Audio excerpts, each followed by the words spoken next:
I'll start the conversation.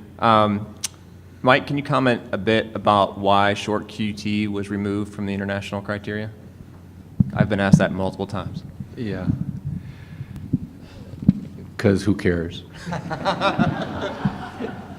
The problem with the short QT syndrome really is there's been more papers written about it than there have been patients.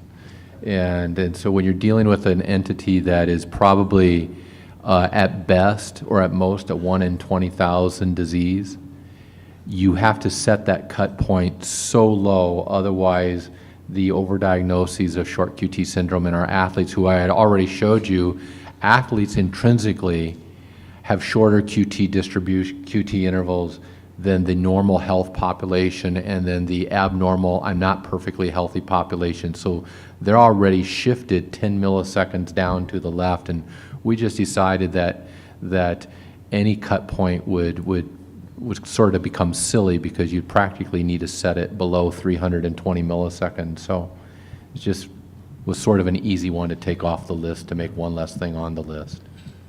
Sanjay, do you want to talk about your work with short QT?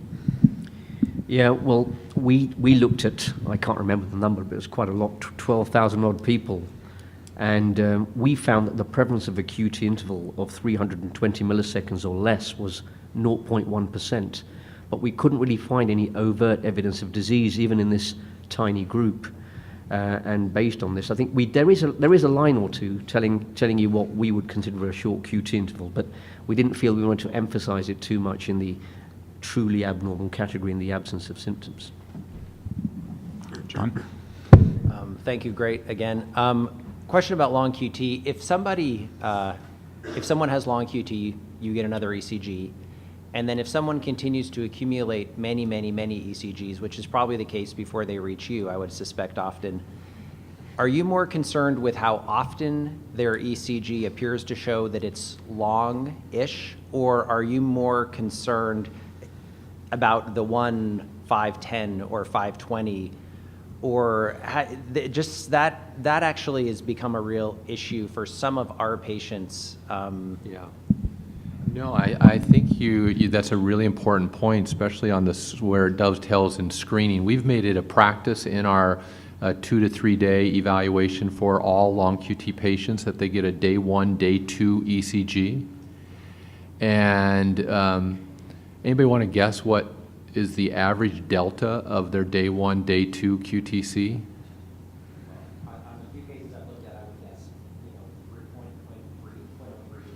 Yeah. So on the order of 30 to 50 milliseconds. So you can fall below 480, 470 on day 1 and fall above it on day 2. And what's emerging is those who are persistently above those thresholds are going to be far more likely to represent true disease and, more importantly, true risk. So we have some unpublished data that if you have long QT syndrome genetically, but you've never been above 480, that you are 100% asymptomatic.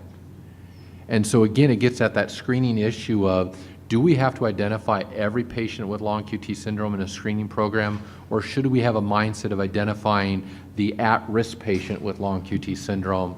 And we could carry that on to the discussion of HCM. Do you have to find every patient with HCM? Because the patient with HCM who is ECG normal is actually a very low-risk HCM patient. And so I do think it's the persistence above those thresholds that would make you more concerned. And the person who's very labile, transiently above, transiently below, that person may or may not have an intrinsic QT issue, but if they do, it seems to be less torsadogenic, if you will. Thank you. I was wondering if I could ask a question about long QT diagnosis as well.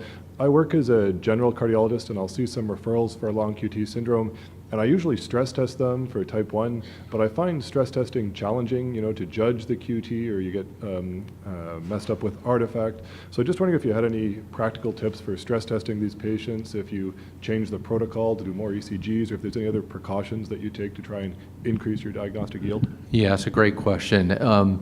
In a way, the person, unless they exhibit exercise-associated T-wave alternans or exercise-induced ectopy during the stress test, which both of those are almost never in long QT patients, what you're really trying to do with the stress test is bring out maladaptive repolarization parameters during the stress test.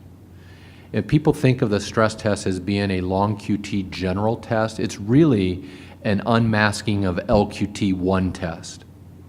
So a normal stress test isn't that great for the other genotypes.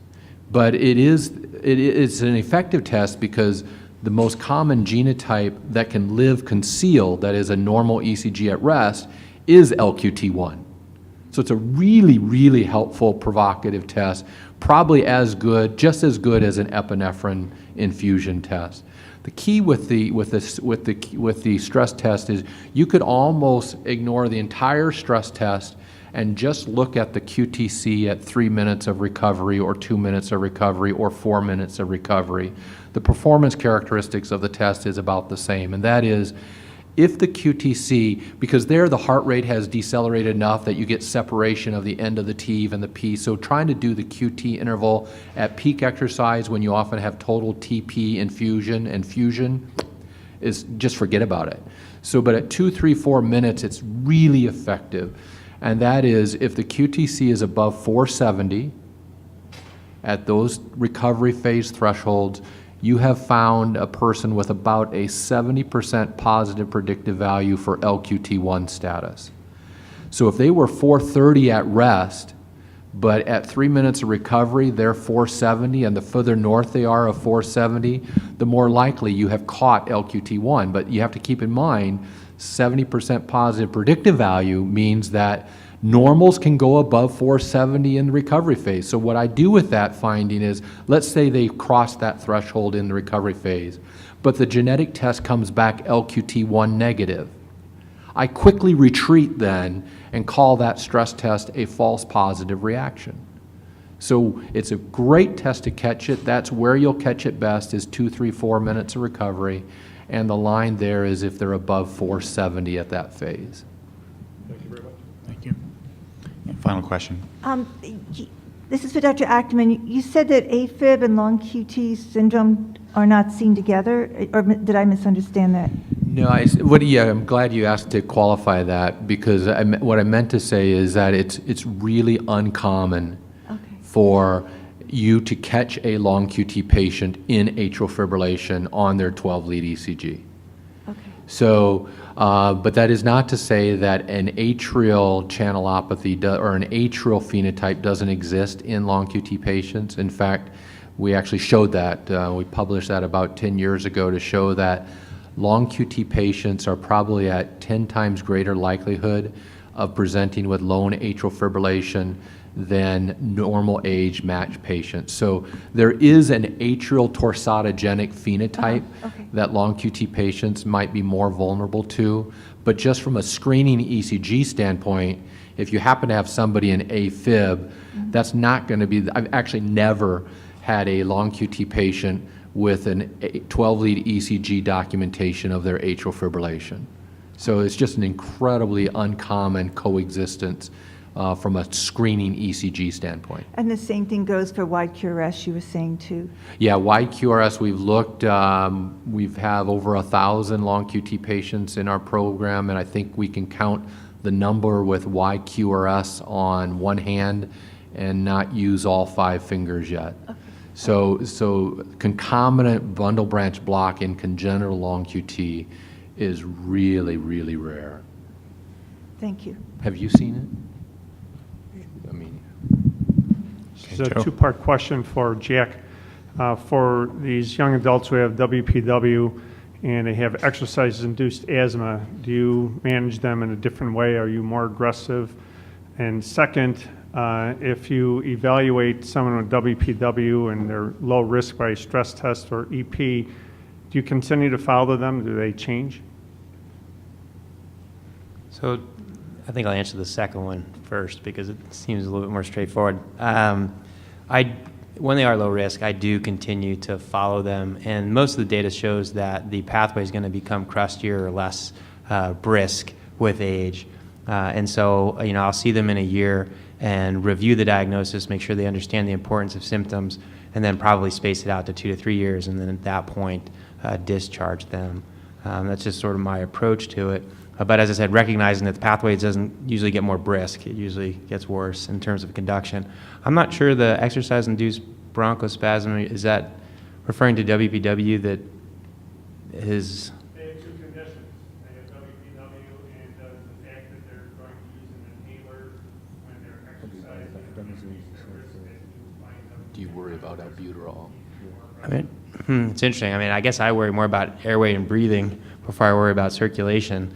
And so, you know, I know it's CAB now, but I still think airway and breathing come first. So I think I don't have that much concern with using bronchodilators in that patient population.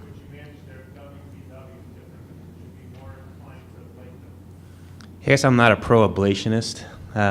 So if I was, anything I could find that got into the lab would have, and that would have included exercise-induced bronchospasm. But I think if they prove themselves to be low risk, more specifically if it's during EP study, to be low risk, not just with non-invasive testing, I wouldn't be too worried about it.